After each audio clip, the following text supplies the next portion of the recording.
and welcome to my May and June reading wrap-up. I'm going to combine all of the books from May and June since I didn't read that much and I never actually made a May video, so you're going to get all of them in one, I suppose. So I will actually just jump straight in. First, I read Legendary by Stephanie Garber. This is what I think is a YA fantasy, and I gave it 4.5 out of 5. So I have this big dilemma. I don't really know if the Caraval series is YA or not, because the internet says it is, but the bookstore says it's not. So it's really up, it's kind of in between, and it's really up to whatever you think. Yeah, this is the second book in the Caraval series, and I gave my opinion on the first book, Caraval, a few months ago. I want to actually correct myself from that past video. The two main characters are sisters, not twins.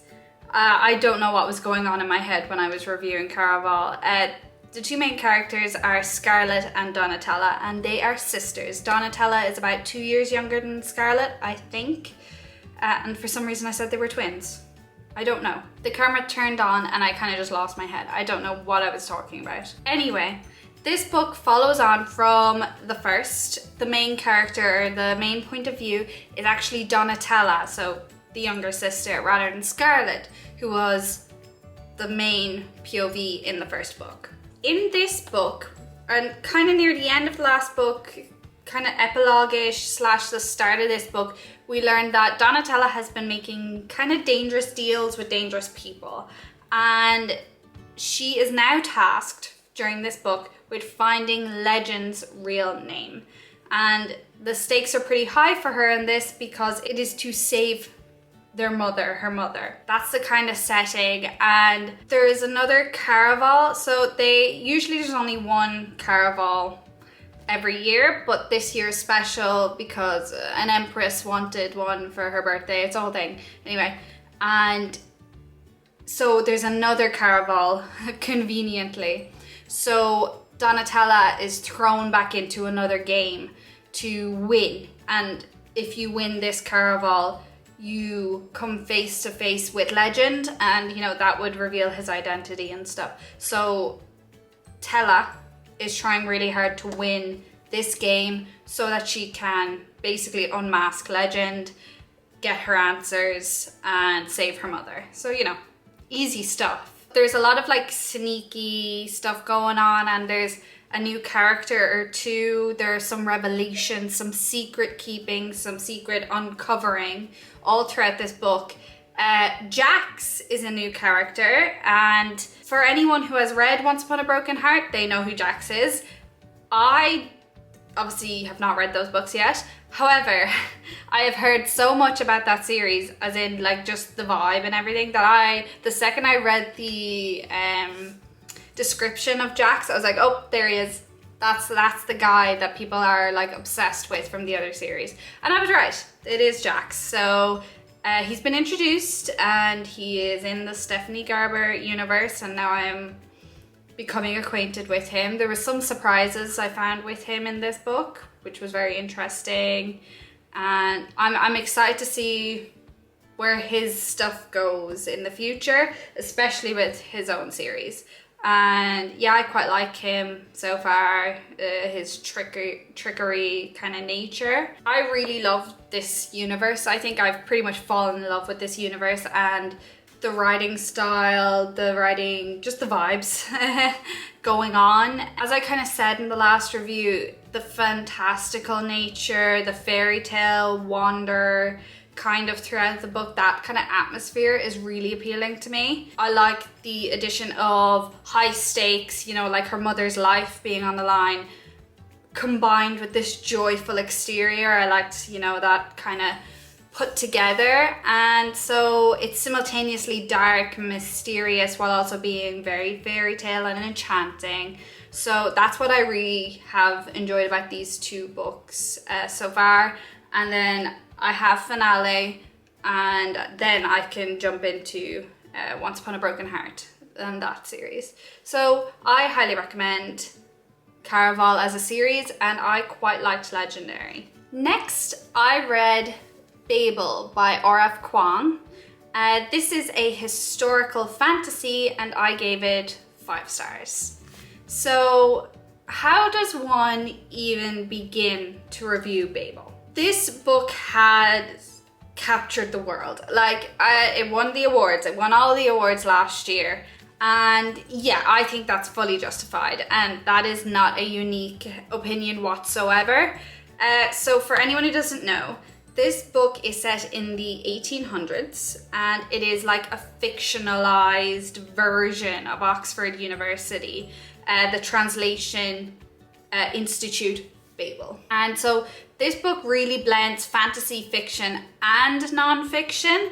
It has footnotes all throughout that kind of add context to certain parts of the books, almost like an actual academic piece. There are sometimes it really does feel like this could be a non-fiction retelling. Like it is really interesting that way. We have the main character, Robin Swift, and he is an orphan from Canton. He is basically plucked up at 6 years old and brought over to England to learn Latin, Greek, English, and to also keep practicing his Chinese. Then he goes on as a young man to attend Babel as a translator, essentially. And this book follows him through his studies and all of the stuff that goes on while he is attending Oxford University. The book's message is really all about racism and the harmful effects of British colonization. And Kuang really explores these themes ruthlessly and just goes for it. The research that went into this book is pretty insane, and it really comes through and adds and heightens the quality of it. Something I really enjoyed about this is the tagline that was, "Can powerful institutions be changed from within, or does revolution always require violence?" That is kind of the full name is Babel and the necessity of violence. And so that is so interesting. And then I hear you say, what about, you said there was fantasy in this. What about the fantasy? Yes, it is a historical fantasy.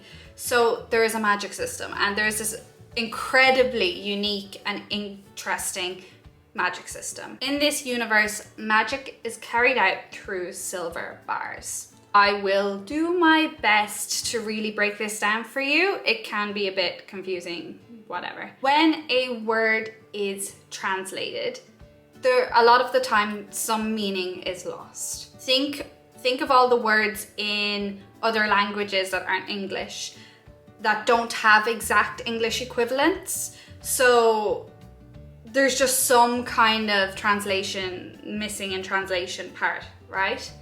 So in this book, the characters use that missing in translation thing to make things happen. So when characters take a silver bar, they inscribe a pair of words in 2 different languages, and the meaning that was lost when translating the 2 words manifests. That whatever was lost manifests. One example is the carriages in London. They run with silver bars that have the word speed in English and then kind of the equivalent in Latin, which is, I don't know how to pronounce it, SPES. But that Latin word also implies hope and success. When the 2 words, this pair of words, are inscribed on the silver and activated, I suppose, they ensure that the carriage moves not only quickly but successfully to its destination. And that's how the magic is used. So that was really interesting to see all of the different word types and pairings and everything that the characters come up with and use. It just felt very unique. So that really enhanced my experience with Babel.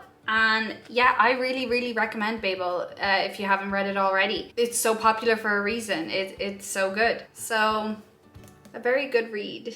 A book which is completely different in tone and theme was You and Me on Vacation by Emily Henry. I believe it's called People We Meet on Vacation in the US, so same book. I gave this 5 stars. This is a romance book, of course. This book follows Poppy and Alex over the course of 12 summers, and there's kind of 2 timelines running around in here.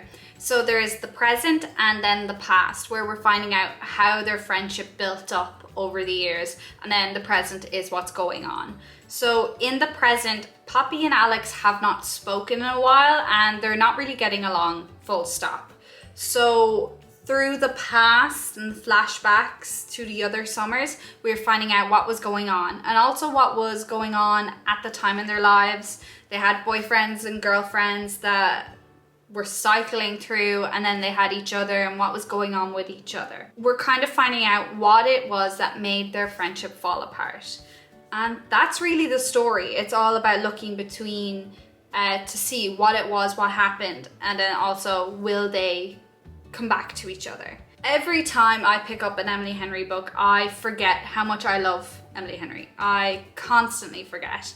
And so it's like settling in to read a great familiar book, but also just a really well-written romance book. This is a friends to lovers book, and I loved it. It's made the book very fun for me. I really enjoyed Poppy's personality and her arc throughout the book and what she had going on. Obviously their dynamic was really fun. Poppy and Alex's dynamic was so fun. Poppy's eccentric and chaotic, whereas Alex is a bit more reserved and kind of control freaky. He could be uptight and stuff, but still he was able to kind of relax a bit when in Poppy's presence. So they bounced off each other in very fun, appealing ways that made their friendship and relationship really interesting and really fun to read about. So this was basically everything I've come to expect from Emily Henry and how much I enjoy her books. All of her books are pretty much standalones, which I also enjoy because new dynamic, new people. It's kind of one and done rom-com style, so I really enjoyed You and Me on Vacation. Next, I read the new Ali Hazelwood book, Not in Love. I'm sure this is a surprise to literally nobody, but I give this 5 stars. This is a romance book, of course.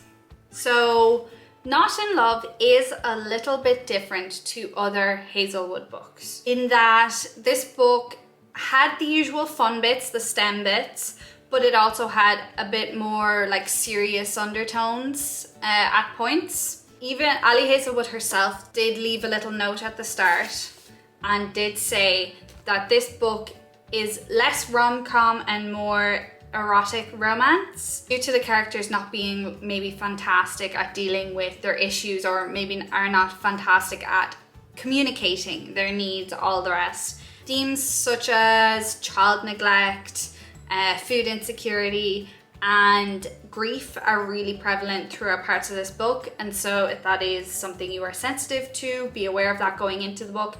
And again, the warning is there, so look after yourself, basically. That being said, Not in Love is not this crazy heavy book. It is still the fun Ali Hazelwood experience you expect, okay? The good, happy, like silly parts are still in here. STEM romance. The main character, Rue, is a biotech engineer, and once again, I read this book very quickly, and maybe at most 2 sittings. There really is something so addicting about Ali Hazelwood's books, especially for me. So of course, I definitely recommend this. There was definitely some more sex scenes in this book, as that's kind of how the characters communicated, I suppose. They have more of a physical relationship before they're able to put a voice to what's going on, how they feel. And that's just the vibe between them, to be honest. That's how they are. Also, it is actually dual point of view, which really surprised me because I don't think Ali Hazelwood does that usually. So she was really trying up some different things, and they were, again, really good. I still really recommend this. There's the usual parts, such as them being somewhat not on the same team and arguing over that, and then you know, big revelations coming around. I think it came out in June, so it's still brand new. The final book I read in May/June was Hidden Bodies by Caroline Kepnes. This is, I suppose, a thriller. I'm counting it as a thriller, and I gave it 3.5 stars. This is the second book in the You series, and I pulled this out of my TBR jar last time we were here. You is a thriller series about Joe Goldberg, and Joe is a guy who works in a bookstore, and he is also a murderer. Yes, so this series has a pretty successful Netflix show by the same name, You. And my main opinion about this book is that the show is better. If you're going to do one of them, I'd actually suggest watching it rather than reading it. Most of the plot points from the show are in the book with a few changes, and I actually thought those changes were better than the original source material, which is rare for me, which is really rare. I usually prefer books way more than a show or movie, but here we are. I probably won't bother reading the rest of You. I will definitely watch the rest of the TV show, and it just stems from not liking it that much, to be honest. They're easy reads, they're nothing crazy, there's nothing complicated going on. The only thing is that they're obviously inappropriate for younger readers, but if you know the age range of the show, it's the same age range for the book. This is the one where he goes to LA, but the reason he goes to LA is a bit different than the show, and he's in LA doing his thing, killing people as per, and also falling in love with love and going a bit crazy and being crazy and being a murderer. Like, there's really not much to it, and it's 400 and something pages. There's a lot of nothing in the middle. It's kind of just like, oh yeah, he killed someone new, he's going to hide the body, okay, next. And there is a constant will he get caught, won't he get caught thing going on. Probably, I don't know. We'll tune in for the show to see if he will get caught. And so that's really all I have to say. It's short and sweet, because I read this because I had it on my shelf. I was given this. So I will not go out of my way to get the next one or read the next one. If, I don't know, it fell out of the sky onto my bookshelf somehow, okay, I'd read it. Like, I don't have that much of a grievance against it, but it's nothing special in my opinion, no offense. Joe Goldberg. Basically, watch the show. I like the show. I will keep watching the show. So there we go. That was everything I read in May and June combined. I will now pick out a book from my TBR jar. Let's see. What book shall it be for July? Okay. We have Get a Life, Chloe Brown. I have that here. Nice. I wanted a romance next, so that's actually pretty good. So I will be reading this in July, hopefully. There we go. So thank you for watching. I will see you next time.